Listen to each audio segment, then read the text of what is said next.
pwede naman tayo maging masaya.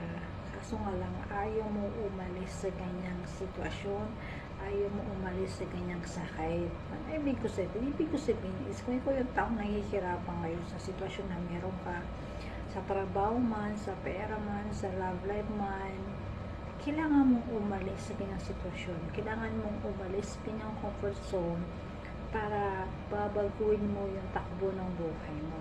At kung ikaw naman yung sobrang nasaktan sa love life mo, sa kahit anong dahilan man yan, kailangan mo nang kalimutan at tanggapin yung katotohanan na mag-move on ka na. Huwag mo laging iisipin yung mga memories ninyo na napapasakit lang sa'yo. Kasi pag lagi mo iniisip yan, talagang hindi ka maging masaya.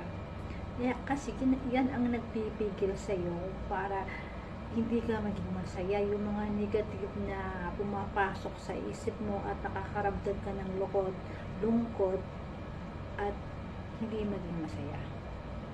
Okay?